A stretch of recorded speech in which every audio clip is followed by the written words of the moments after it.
Good afternoon, everyone. My name is Kristen Parent with the Middleton Chamber. Very excited to have you guys joining us for this month's On Track session. So as you guys know, the 2022 On Track is all about communication. So we are excited today to have Roger joining us to talk about public speaking. And before I do that, I just want to give a shout out to today's sponsors. Thank you to TDS and to Upper Iowa University for supporting these events. We certainly appreciate their partnership with us and look forward to today's presentation. So I'm going to begin with a few questions. I want to see a raise of hands. How many of you guys do you dread speaking in front of a group of people? How about, does your stomach flutter, or do you get the sweats or cripple in fear when you have to deliver a presentation? Would you like a few tips to help making speaking easier for you?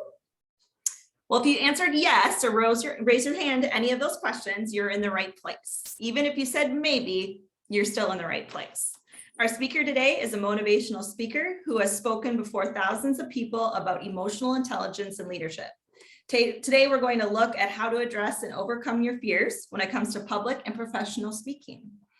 When he is not working, Roger can be found walking and biking around the great state of Wisconsin, traveling or binge watching superhero and science fiction movies on Netflix. He's also the president of the Wisconsin chapter of the National Speakers Association. So please join me in welcoming from Madison, Wisconsin, baseball fanatic, pinball maniac, and Tesla electric car enthusiast, Roger Wolkoff. You got it. Thank you, Kristen. Oh my gosh, I appreciate that. Hello, Middleton Chamber. Good to see you. Just so you know, I can't see my Zoom screen, but I am going to engage with you via chat. So you can also come off of mute anytime. We'll have a few places, definitely many places to interact. So just want to let you know that. So thank you for having me. I hope the chamber is really good. Kristen tells me things are great. I hope you're getting great value from the networking and the programs, most definitely. I totally enjoyed my time as a member. So welcome to your afternoon, right? This afternoon's program is about how to be a better speaker, right? Communication through public speaking, smash fears, stand tall. So welcome to my home, right? Yeah, thank you. And thank you for welcoming me into yours. I did take my shoes off at the door, so thank you for having me. All right, let's talk about a little bit more about me. My name is Roger, and I am a recovering project manager. Been in recovery for nearly 4 years, and I'm currently on step 8. It is true, I do love to play pinball. My favorite game is Pinbot. Go Google pinball if you're not sure what that is. Baseball is my favorite sport, always been a homer, which means I'm a fan of the local team. So in this case, the Milwaukee Brewers. Go Brewers, what a record. Can't wait to go see them. And I'm a huge fan of Tesla electric cars. Now, the one you see on the screen, folks, that's not just any Tesla, that's a Model 3. It's my Model 3. It just doesn't know it yet. So maybe later on we can get a GoFundMe going for me. What do you say? No, we'll just let me keep doing my thing. Excellent. So I've enjoyed being on stage or in front of people for as long as I can remember, right? I was the lead in elementary school plays. I acted in summer stock and theater companies when I was in high school, and I did deliver my high school commencement speech in front of 1,500 people. And every time I'm in front of an audience, right, I consistently think about what I can do to get better and to deliver value that people want and expect. So I hope you're bringing that same kind of mindset of how you can get better to today. It's going to serve us well. Today, it's about you. Right? How you can be a better speaker, how you can enhance your skills and think about speaking differently to supplement what you already do in your business, okay? It does make sense to go there. So let's keep going with making it about you. So where are we headed today? Right, we're gonna start by addressing your fears. Public speaking is one of the top fears we have. I've heard it said, and I know it's morbid, sorry to go here, but most people would rather be in the casket than delivering the eulogy. No kidding. We fear public speaking that much. And next, we're going to decide what you're going to speak about, and we're going to stand in confidence with it. We're going to figure out your purpose or reason for speaking. Do you want to get more business, expand your reach, educate, motivate, or connect to your people? And then I'm going to share my top ideas about how to show up and give a great talk every time. So just one thing I'd like to do before we dive in. I want you to hold your hands out in front of you, just like this, and then clasp them together, just like you see on the screen there, right? We're going to clasp our screens together. You can still see me. Yeah, that's the way we're going to do it. Everybody got that, right? Hold them out, clasp them together. Now, what I want you to do is look down at your hands. If your left thumb is over your right thumb, you folks are all wrong. I'm messing with you. Everybody's fine. I'm just joshing with you. Everybody's doing it fine. Okay, so you got your hands clasped. And now what I'd like you to do is move your fingers and your thumbs down one. Yeah. How does that feel? A little uncomfortable? Yeah, I can hear it already, right? All the way over in Middleton. Everyone's like, no, stop it, make it go back, right? So go ahead and go back to the way it was. And that should feel a little more comfortable. Okay, now the reason I do that, I call those CYA moments. And CYA does not stand for what you think it stands for. It actually stands for challenge your assumptions. And what I'd like you to do is, as I'm going through today, there may be some assumptions or things that I tell you that are outside your comfort zone. That's like when you had your fingers down in the uncomfortable space. Try to attach what you're feeling uncomfortable with. Maybe go back to something comfortable that makes sense for you as we go on, okay? So let's move forward. And I want you to have your phones ready for this one. Everybody have your phones ready. We're going to do some interactive polling. And what I'd like you to do is go ahead and scan the QR code on the screen.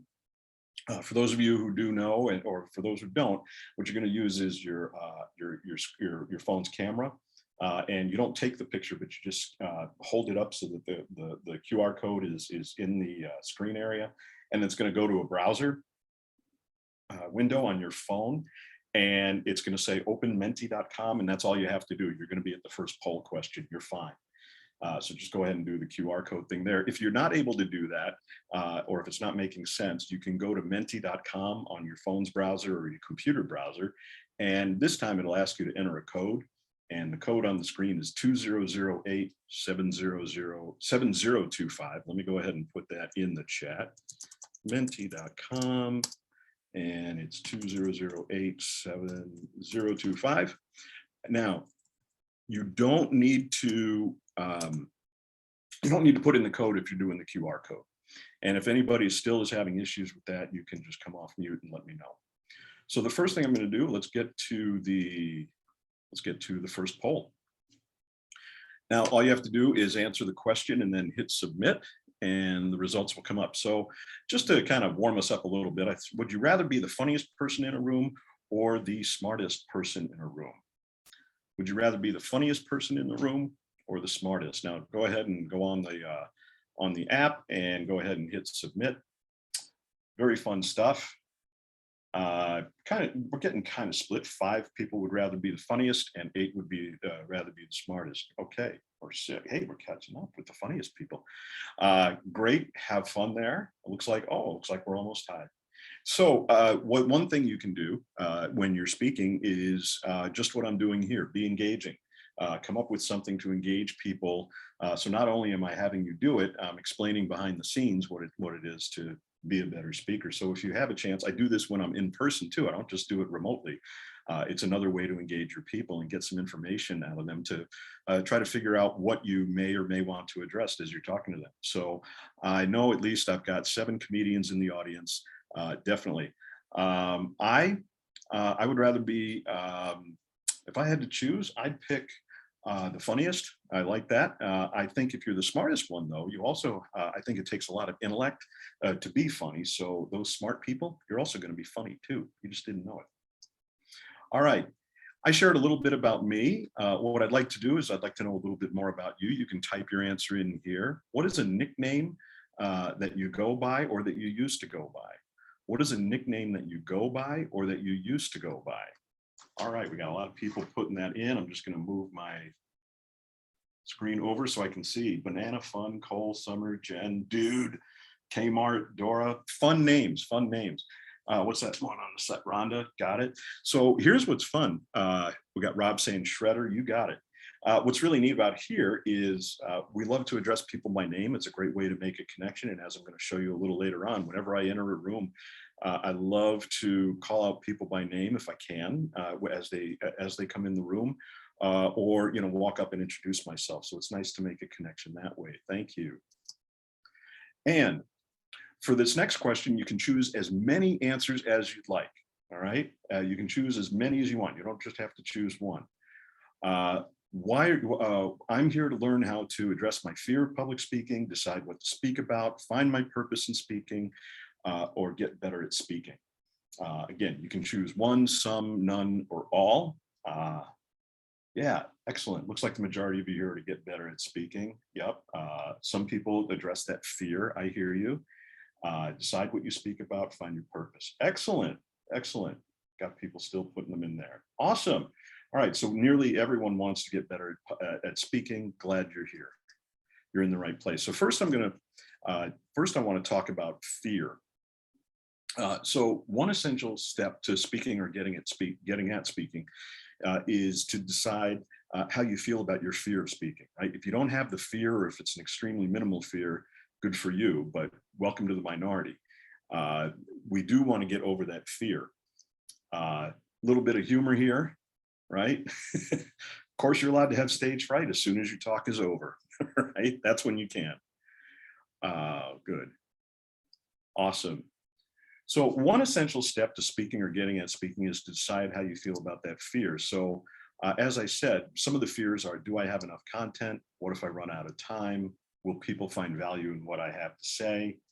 Let me just make sure I can see them. Will I embarrass myself, right? Let me see, who am I to talk about this? And last one, will I look foolish? Those are some of the common fears that people have when we talk about public speaking. So another question I want to ask you, and then we'll get into some more content, is just rating how you feel. You can slide the scale here. Left side is strongly disagree, right side is strongly agree. You can rate yourself on each of these three. I'm afraid to speak in public, so move the slider strongly agree, or move it to the left on strongly disagree. I'm comfortable speaking in front of people when I need to. And the other one is give me a mic and I'm ready to go anytime. And there's no right or wrong answer here, right? This is just like a self-awareness, just a pulse check for yourself. You know, how do I feel about speaking, right? And if you notice, if you can see the shading behind it, right? It looks like we're kind of all over the place in fear of public speaking. Majority of the people, it's pretty even, right? Comfortable speaking in front of people when I need to. And not many people are ready to just get up and do it anytime. I get you. So that's fine. That pretty much tracks with how the general population feels about speaking. So when we talk about the general population, right, 10% of us just love it. We're ready to go anytime. And that's rare, right? Many of us don't fall into that category. There are about 10% of us who are just freaking terrified of it, right? We just, no, I'm not going to get up there. It is really crippling. And that's a real fear. I get it. And then the 80% of us are somewhere in between. We'll do it if we have to. And we're just looking for some ways to get better at it. Anyone here in the 10% who are always ready to go? Good question, Kristen. Good question. Please go ahead and share. I happen to be one of them. I'm one of those odd ducks. So people ask me, do I experience fear before I speak or get on the stage? And after all this time, I do.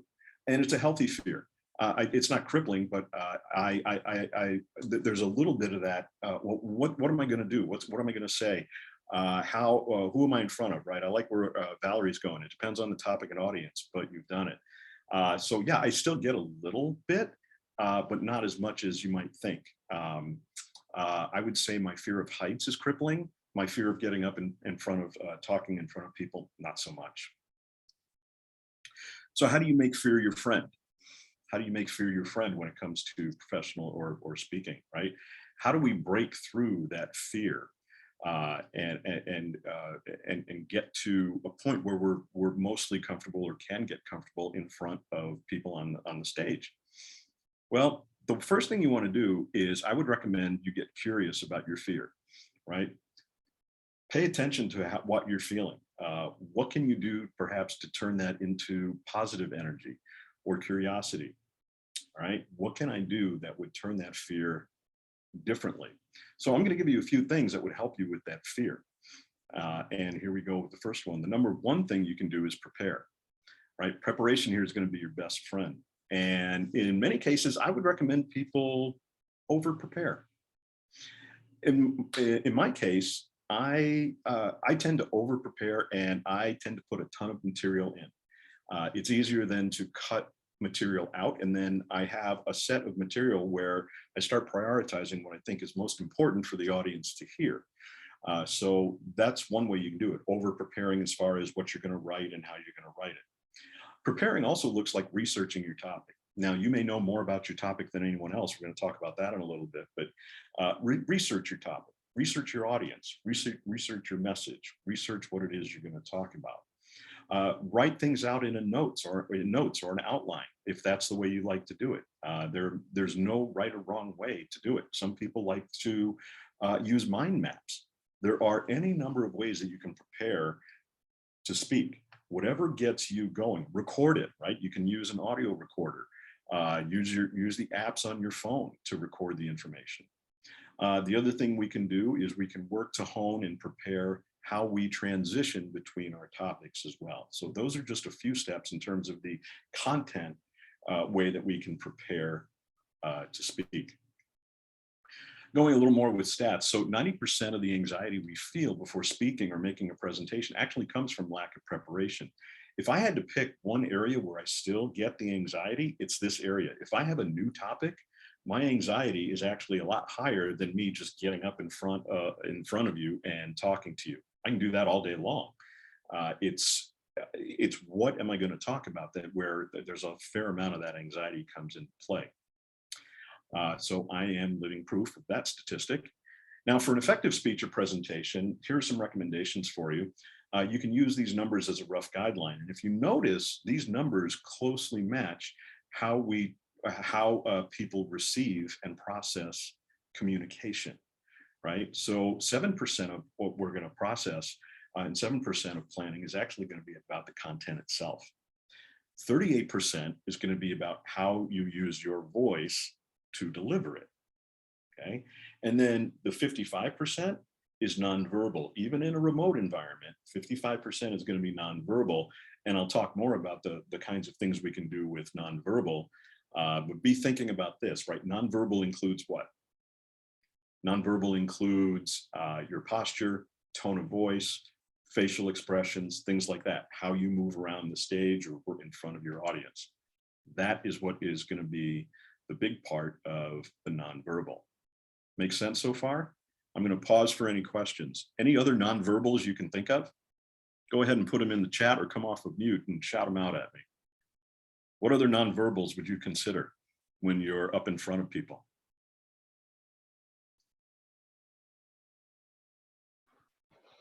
Smile. What's that? I said smile. Smile. Oh, you bet. Definitely smile is one of them. Rhonda said gestures. Van Net, Clothing. yes. Yeah, and yeah, was that, who said clothing? Holly. Yeah, Holly, yeah, you and Van on the attire. Jill, definitely the eye contact. Rob, definitely props, right? There's all kinds of stuff that goes into what we're paying attention to on the stage. You bet. Great ideas, thank you. All right. So just a little bit more about how you feel about speaking. Another poll question for you. So answer this for me, please. When I speak, I prefer to know what I'm going to say, right? I like to prepare and have structure. I prefer to wing it, or I'd rather crawl in a corner and pray for a natural disaster. Which one are you? So what I'm getting at here is we're going to talk about this idea of, how much structure do you have versus just going out and winging it, right? Yeah. No, many of you are definitely in the know what you're going to say camp. I have to share with you, yeah, one of you is wing it. Well, the one of you who is a wing it person, I thought that way when I first started speaking, actually 6 years ago professionally.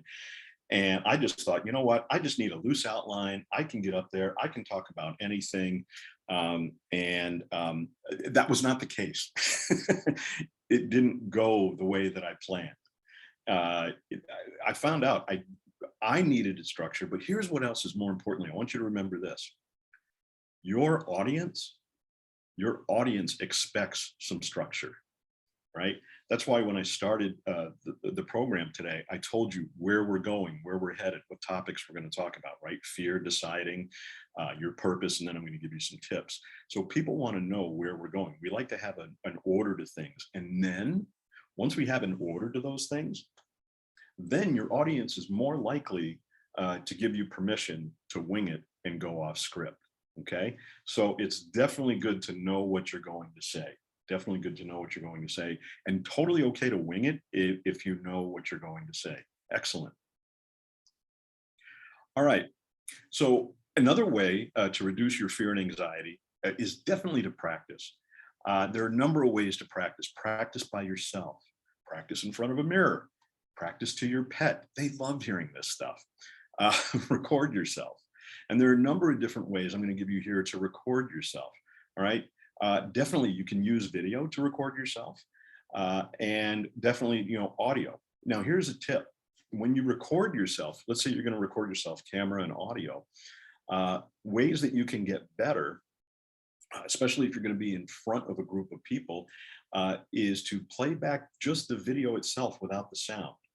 See what kind of body language you're using. See if you pace the stage. And especially if you record your talk, notice if you pace.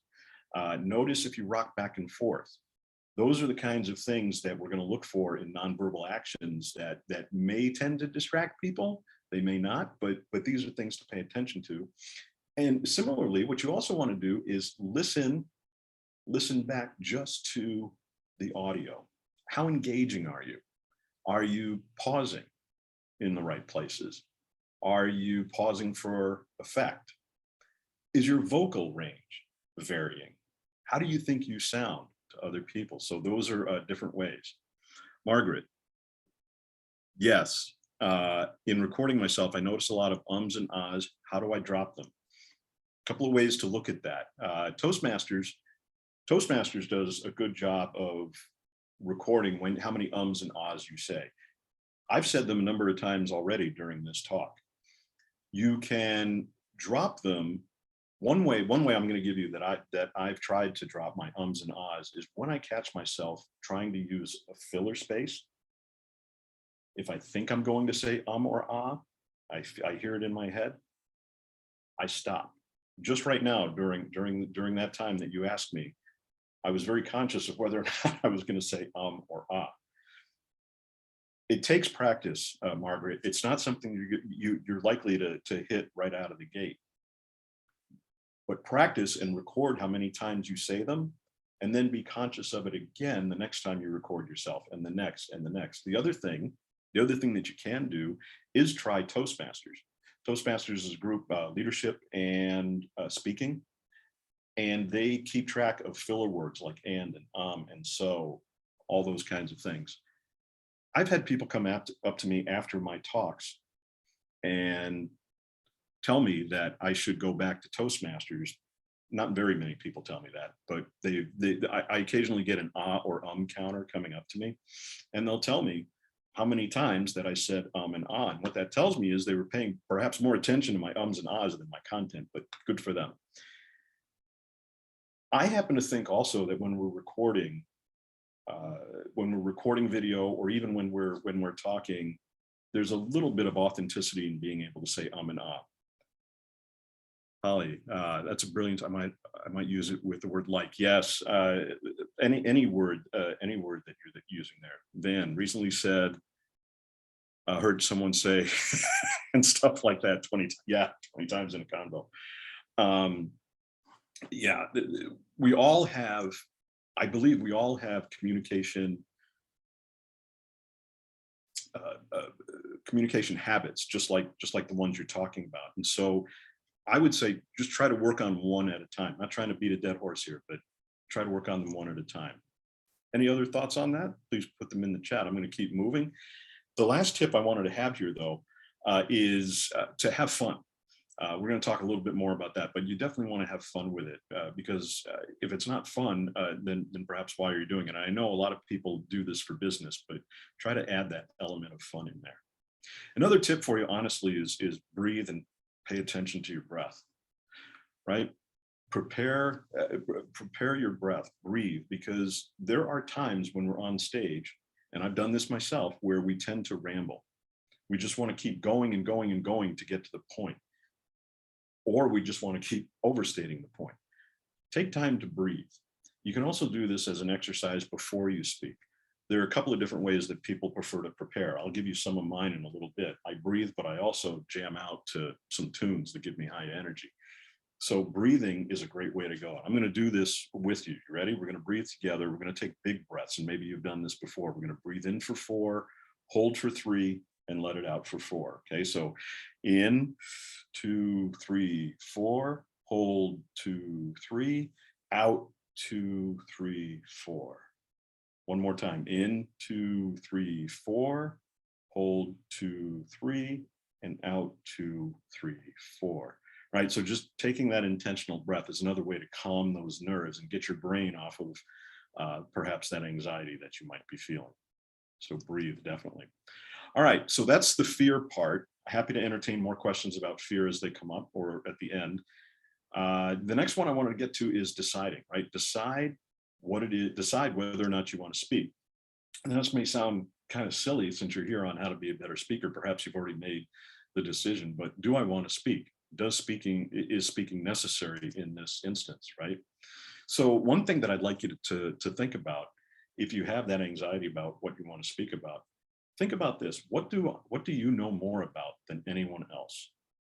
What do you know more about than anyone else? So I want you to write this down. Nobody can speak about, and I want you to fill in the blank there. Nobody can speak about blank like I can. I'm going to give you about 20 seconds to write that down. Nobody can speak about blank like I can. And Kristen and I were just reminiscing. Last time she and I had met, and I apologize because I'd forgotten, was when I did this for the chamber back in 2019. And when we were there, one person said, I know more about antique furniture than anybody else. And that was great. Great, Jennifer, your kids. Go ahead and type in what you put if you'd like. Nobody can speak about blank like I can. Go ahead and put that in the chat if you'd like to share, if you're feeling courageous enough to share or bold enough. Go ahead and put that in there and you'll be ready. You know more about higher education, embodiment. Awesome. Any others? Okay, here's what I'd like you to do with that. The 3 things I would tell people about my kids or higher education or embodiment, art in public spaces, there you go, are this. What are the 3 things? Look at me holding up 4 fingers. What are the 3 things? What are the 3 things you would tell me about those things? And write those down. And I invite someone to come off of mute and share with me their 1 thing and their 3 things. Margaret, looks like you're on a roll. You want to keep going? So number 1, art is subjective. You got 2 more?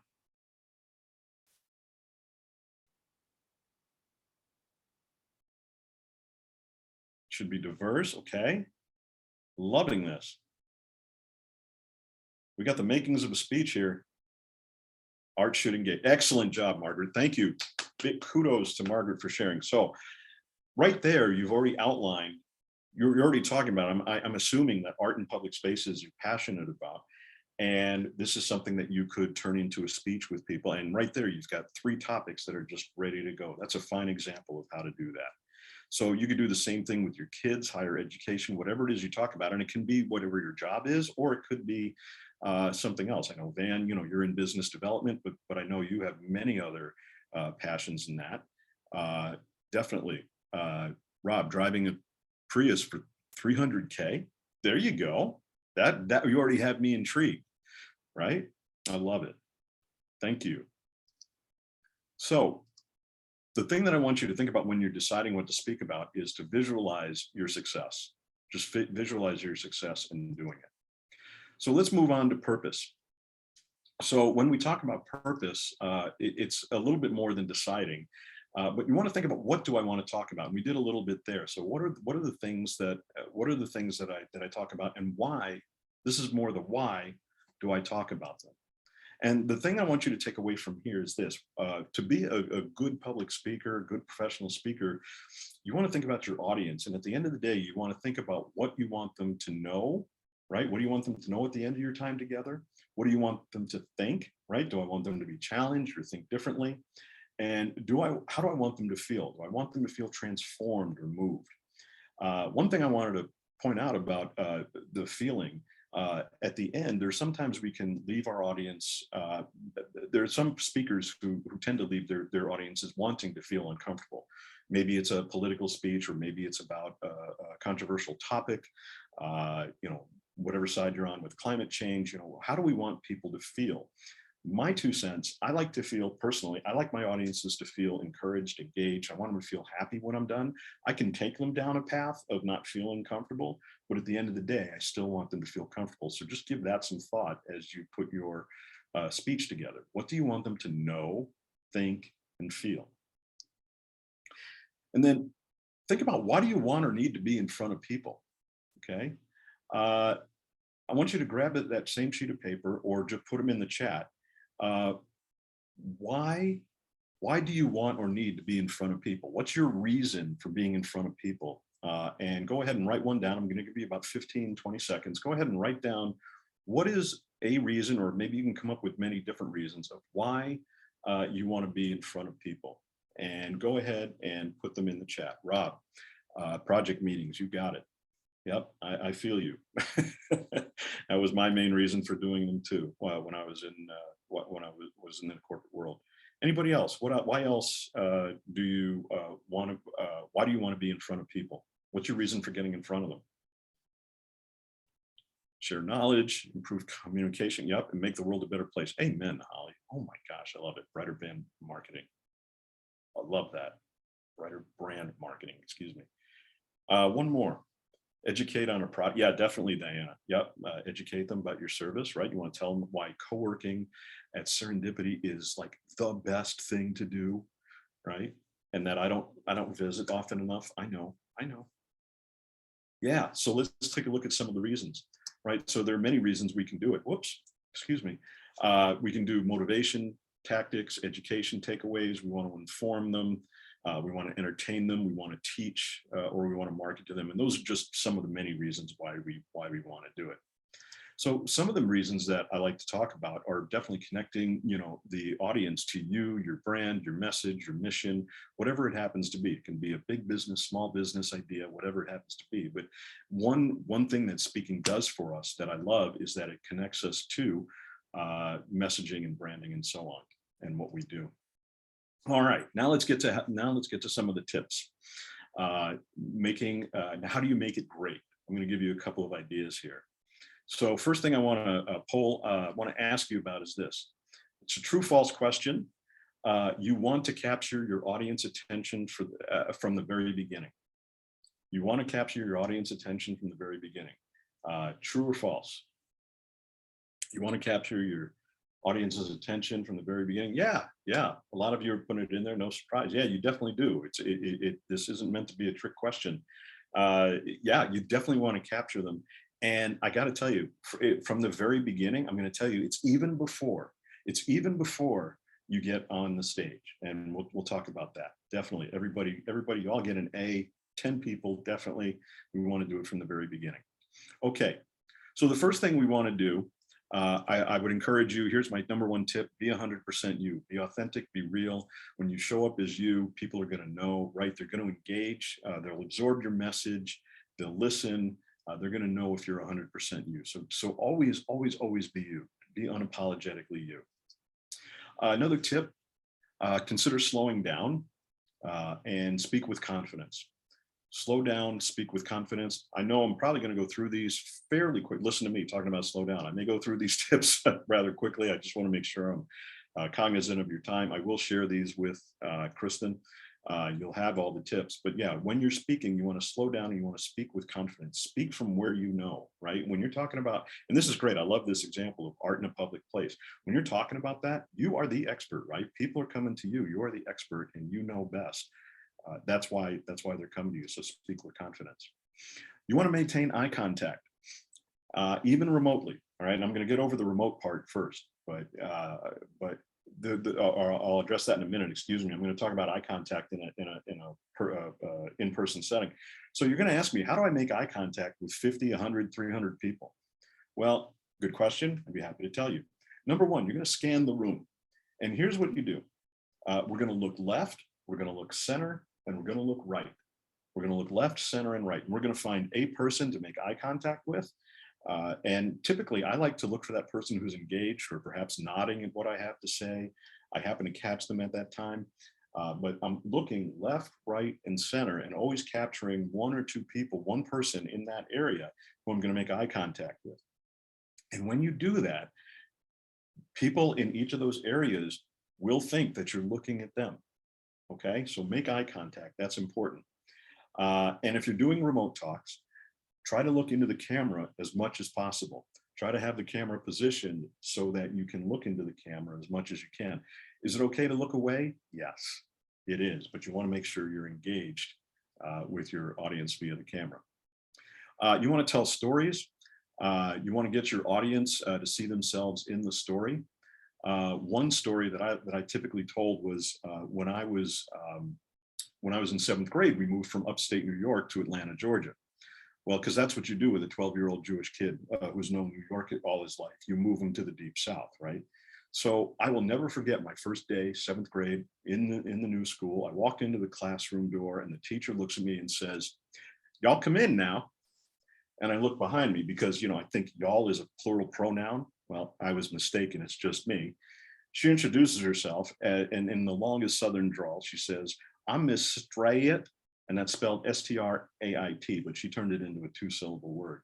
And I look at her, I'm like, "How you doing?" My name's Roger, right? My biggest New York laughter, biggest New York accent. And I get laughter and snickers from everybody in response. You see, I didn't look like them. I didn't sound like them, and I didn't act like them. So the story here is that it was that moment that I realized I was going to have to count on every bit of my adaptability and resilience to make it in my new school, right? One of the hardest days in my life, but it's a story that I share and I will expand on if I'm trying to make the point about adaptability and resilience. So have a story, get the audience to see themselves in your story. Engage them. Appeal to as many senses as possible, right? Think again about how you want your audience to, what you want them to know, think, and feel. Okay. And then big one here, use the stage and move on purpose and intentionally. There are times, and I've seen a lot of speakers do this, and I used to do this myself. I would just walk the stage. I would just walk the stage, pacing back and forth. That was my nervous energy. You want to use the stage and you want to use your arm movements and your body in ways that are intentional. I was told that I have a big voice and I should have a big body to match it. Now, I did not take offense. I knew what they were talking about. Because I have a big voice, people expected me to make grand gestures and be big on stage. So find your persona on stage, but if you're going to move on stage, or if you're going to move around, do it with intention, okay? You can do that. Some people call it stage blocking, but if it's something you want to work on, there are ways to do that, and I'd be happy to help you with that too. Okay, and also remember, use inflection in your voice. All right, I'm going to run through a couple of pro tips pretty quickly here that I like to use. These are Roger tips that have served me well throughout my career so far, and just happy to share them with you. Number one day before you're going to give a talk, I want you to hydrate. Lots of water. It's always good to get water every day, but hydrate, have lots of water. It helps you when you're on stage to avoid going dry. And rest. Rest is your friend. It's better to rest than to stay up all night prepping for your talk. Trust me, you'd rather show up rested and winging it than you would just slap happy tired. Okay, food for thought. I like to show up early. I always show up 60 to 90 minutes early when it's in person. When we're online, anywhere between 15 and 45 minutes. Get comfortable in the space that you're in, especially in person.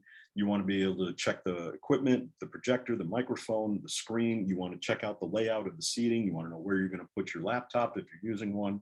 Walk the space, get comfortable in the space. There are times when you have to show up last minute. I get it, but the earlier you get there, the more you have to get adjusted to the space. And that's a big plus for you. Here's a tip for me. I like to listen to motivating music. I've got a little playlist, probably about 15 minutes worth that just gets me going. I dance, I move around, I get my body moving. You want to collect yourself. A bunch of you were putting in great things about attire. This is a great time, no kidding, to go check yourself in the mirror, your wardrobe, your appearance, adjust your makeup, make sure that you don't have anything in your teeth, things in your nose that you don't want. Trust me, it's happened before with people, but you want to check yourself in the mirrors and just, give yourself that high five. I like to high five someone. I honestly do. When I'm there, I find a reason to high five of them. It's a great connecting point and it gets me motivated. Definitely high five someone. Greet people as they arrive. Remember when I said everything starts ahead of time? I greet people when they come in the room. I did that when you all were coming in the room today. I just like to at least say hello. And if you're on the screen, fantastic. But greet people as they arrive. Walk up to them when they sit down. Look for a break to introduce yourself to them. And here are my tips. Here are the last bit of tips. I walk up and this is what I do. And I do this also throughout the presentation. I will walk up and if I call on somebody or someone has something to say, I always walk up and I don't say, what's your name? I say, hi, I'm Roger. And I will shake their hand. Or even if we're in the middle of the talk, hi, I'm Roger. You are Holly. Hi, Holly. Thank you so much for volunteering to talk to everyone. Margaret, thank you so much for agreeing to talk about your 3 things. All right, make small talk. And this is a great time to be quiet and listen to what they're telling you. These are great little nuggets that I can get to use throughout the program if I want to. You don't have to have that style. I do. Because it helps me connect with the audience and connect points that I'm going to make to perhaps a story that I'm hearing from somebody ahead of time. Great time to make connections with people. And this is where I get comfortable talking, right? This is where and how I get my particular energy. So that's those are all my pro tips. I wanted to share those with you. And here's what I'd like to do. We're coming to a close. Kristen said we were going to wrap up around 1:45, and I know I'm getting real close. So here we go. Our time is coming to a close, but here's what I want to do for you. I want to send you 5 ways to motivate yourself for your next speech. I typically sell materials online like this for about $29. No. Middleton Chamber, hello. I love my Middleton Chamber people. I want to give this to you. If you scan that QR code, it's going to take you to a survey to give me some feedback on the program here. And it's also going to ask you for your name and email address to add you to my email list.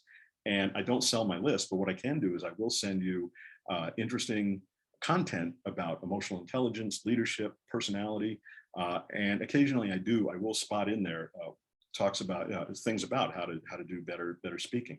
So that's how you can do that with the QR code. And if you don't, if the QR code doesn't work, you can go to bit.ly and use 53562, zip code for Middleton Chamber, and that'll get you there too. I'm going to pop that up in just a little bit, but. I just wanted to have you write down what your one thing is. If you're going to do something different today as a result of our time together, write it down. What's your small step? What are you going to do differently that you weren't going to do before you came to the program today? We tend to do the thing when we write it down. So what's your small thing?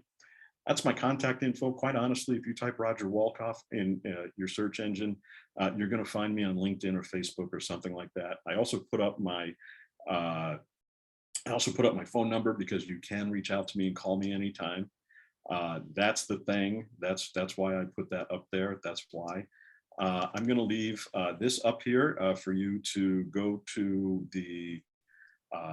to sign up for the email list. And I just wanted to say thank you very much for having me at Middleton Chamber. You've been a great participating audience, and I appreciate you. I'm going to stop my share. I'll pull it back up in a little bit if you want me to, but now I can see you all. Thank you very much. Thank you, Roger. I don't know that I can pick just one thing that I want to do. There's so many good ones. And Roger's right. When you Google his name, he's the one and only that you're going to find. So thank you for being here sincerely and for sharing all of your expertise. We appreciate the partnership. So just want to give a shout out again to TDS and to Upper Iowa University. We certainly appreciate them. And if you guys didn't know, I would tell you that you're living under a rock. because Sip Sample Socialize is next week, Wednesday. Putting those final details together, starting to print drink tickets and all the silent auction packages. So please, please, please join us next week, Wednesday. With that, I will officially say goodbye, but please stay on and use Roger and his knowledge to ask any questions that you guys might have. Thanks for coming.